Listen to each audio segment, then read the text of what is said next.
Hello guys, welcome back to my channel. This side Sweety Sharma. Hopefully आप लोगों ने MTS वाली जो हमने वीडियो डाली थी आप लोगों के लिए, जिसमें प्रीवियसली ईयर आस्क्ड क्वेश्चंस आप लोगों को सेंड किया था, उसकी एक्सप्लेनेशन के थ्रू आप लोगों को बहुत अच्छे से उसके कॉन्सेप्ट हम लोगों ने क्लियर किए थे। होपफुली आप लोगों को याद होगा, आप लोगों ने वीडियो को देखा भी होगा। तो गाइज, आज का जो आप कॉन्सेप्ट यहाँ देख रहे हो, this is phrasal verb and this is very important for your exam. It may be any entrance exam, it may be any competitive exam. चाहे आप एसएससी के लिए प्रिपेयर करो या फिर आप कैट मैट या क्लैट के लिए प्रिपेयर कर रहे हो या डीयूसीईटी के लिए प्रिपेयर कर रहे हो या फिर बैंकिंग के किसी भी एग्जाम के लिए।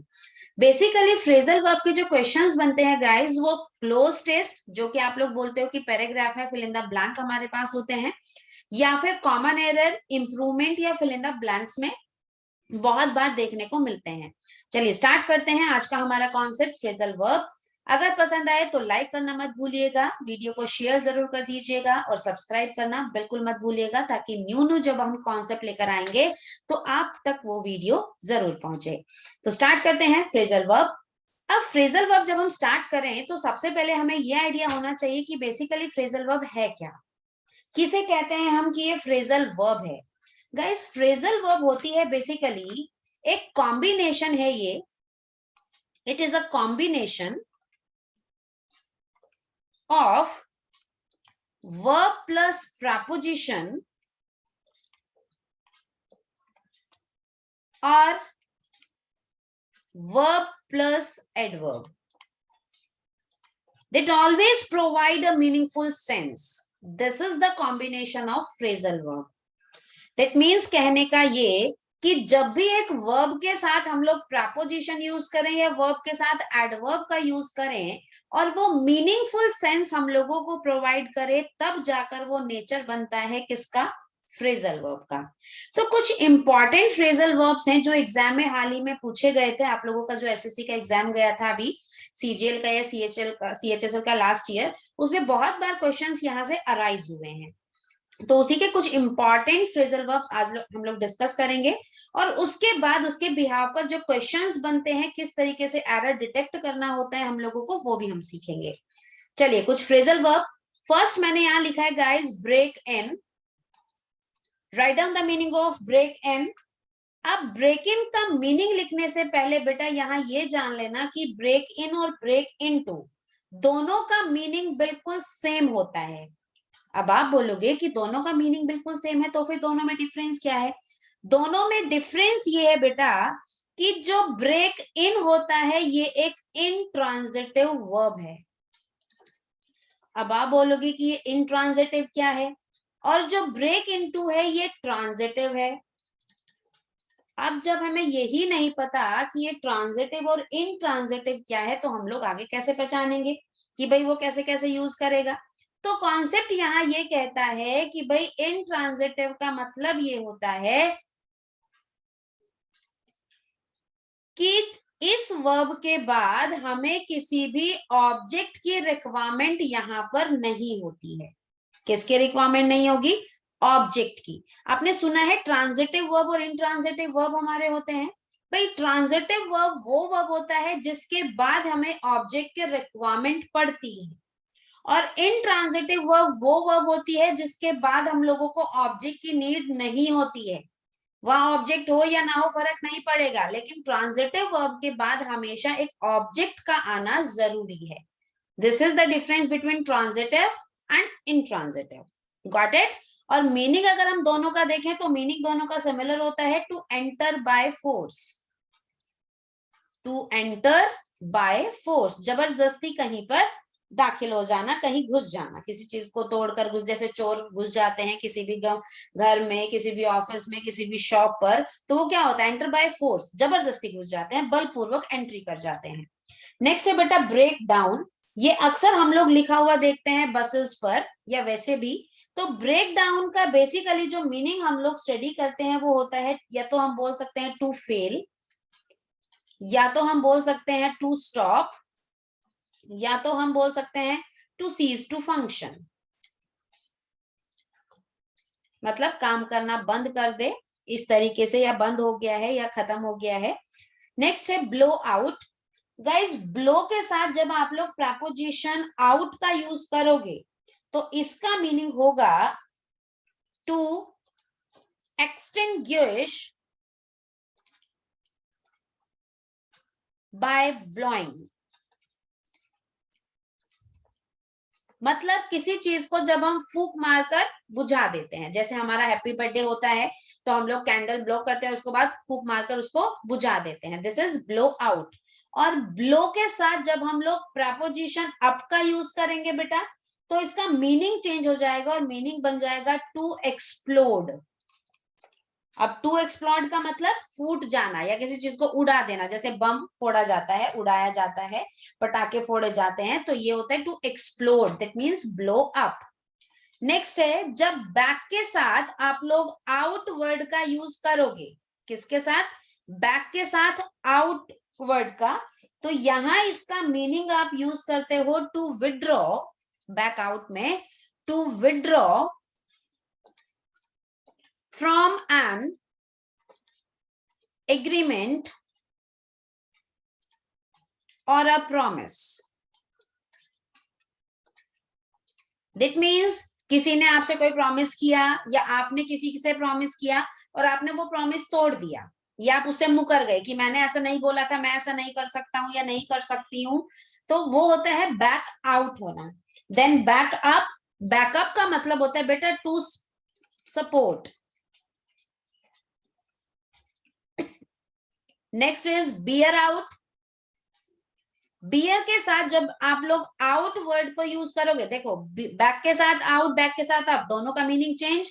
बियर के साथ आउट और बियर के साथ विद, तब भी तो दोनों का मीनिंग चेंज होगा। Sorry guys, bear out that means to support somebody,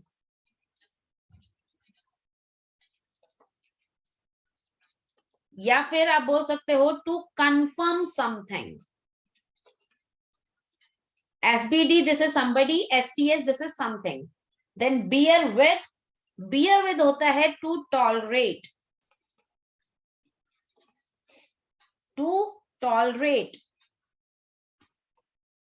tolerate मतलब तो समझ गए ना, किसी चीज को बर्दाश्त करना। Then ask for, और यहां लिखा है something, ask for something का मतलब होता है to demand, क्लियर? और अगर कोई आपको बोलता है ask for somebody, बेटा this is something, this is somebody, अगर ask for somebody वो यूज करेगा तो यहां उसका मीनिंग चेंज हो जाएगा to say that one wants to see or speak to somebody.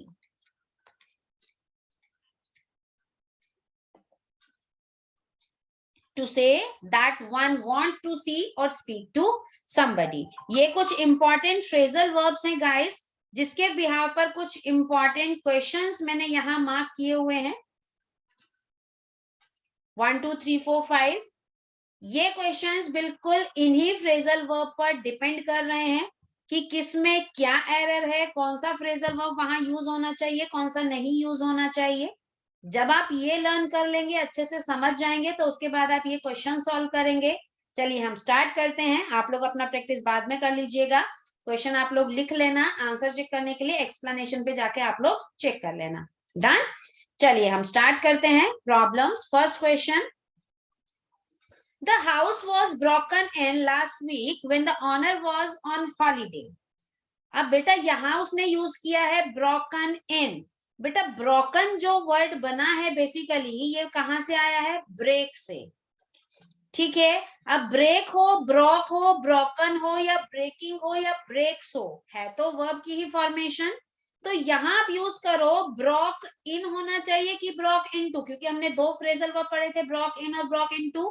तो ब्रोक इन हमने पढ़ा था ऊपर, तब मैंने आपको बताया था भाई वो इंट्रांजिटिव है, उसके बाद ऑब्जेक्ट नहीं आएगा। और ब्रेक इनटू जो है वो ट्रांजिटिव है, उसके बाद एक ऑब्जेक्ट का आना कंपलसरी। यहाँ क्या लिखा हुआ है, लास्ट वीक एक ऑब्जेक्ट का कॉम्बिनेशन चल रहा है, इट में भी डायरेक्ट ऑब्जेक्ट, इट में भी इनडायरेक्ट ऑब्जेक्ट। तो यहाँ वो कहता है जब हमारे पास कोई भी ऑब्जेक्ट होगा तो हम लोग इनका तो यूज कर ही नहीं सकते हैं, हम लोग किसको फॉलो करते हैं, इनटू को। Got it, very good. अगर वीडियो पसंद आए तो लाइक करना मत भूलिएगा गाइस, वीडियो को शेयर कर दीजिएगा और सब्सक्राइब कर लीजिएगा if you want. Then I shall back out my friends claim, I shall back out my friends claim. अब बैक आउट का मीनिंग मैंने आपको लिखवाया था, to withdraw from an agreement और अ प्रॉमिस, किसी चीज से मुकर जाना। क्या यहाँ वो ऐसा कुछ यूज कर रहा है, ये तो बैकअप की बात कर रहा है कि मैंने उसको सपोर्ट किया, तो सपोर्ट करने के लिए बैक आउट नहीं होते बेटा, दिस इज बैक अप। तो इस तरीके से आपके पेपर में क्वेश्चंस अराइज होते हैं फ्रेजल वर्ब से। अब वो यहाँ फिल इन द ब्लैंक भी दे देगा, वो यहाँ से आपका पैरा जंबल के भी क्वेश्चन बना देगा, वो यहाँ से क्लोज टेस्ट के भी क्वेश्चन दे देगा, या कॉमन एरर या इंप्रूवमेंट से भी देगा। The next one, when the door open the wind blew up the candle. भाई जैसे ही डोर खुला तो हवा के थ्रू कैंडल बुझा दी गई, ऐसा वो कह रहा है। तो अब जब हवा से वो बुझ गई तो इसका मतलब फूंक लगी है, उसे हवा लगी है। तो वो कह रहा है जब ऐसा कुछ होता है तो कैंडल बुझाने के लिए हम लोग किसका यूज करते हैं, वो तो ब्लो आउट होता है। लेकिन ब्लो अप जो होता है ये तो टू एक्सप्लोड होता है, तो ये अप गलत हो जाएगा, हम क्या यूज करेंगे, आउट। गॉट इट बेटा, very good. Next one, the commander order the army to blow out the bridge. अब भाई ब्रिज को फोड़ने के लिए थोड़े ना बोलेगा, फूक मारकर बुझा दो ऐसा थोड़े ना बोलेगा, वो क्या बोलेगा, उड़ा दो, ऐसा बोलेगा ना। तो क्या यूज करोगे, ब्लो के साथ, बोलो बोलो, दिमाग लगाइए, blow up. Got it, very good. You promised me to help, now you can't back up. भाई तुमने मुझे प्रॉमिस किया था कि तुम मेरी मदद करोगे, लेकिन तुम अब पीछे हट रहे हो। अब पीछे हटने के लिए जो हमने बोला था वो बैकअप नहीं था, वो तो बैकआउट था। तो इस तरीके से गाइस आपके एग्जाम में क्वेश्चंस बनेंगे फ्रेजल वर्ब से। Got it. तो ऐसे ही कुछ नए नए कॉन्सेप्ट समझने के लिए, देखने के लिए देखते रहिए हमारे चैनल पर न्यू न्यू वीडियोस। तब तक take care, good luck guys, stay home and stay safe, all the best for your coming exams.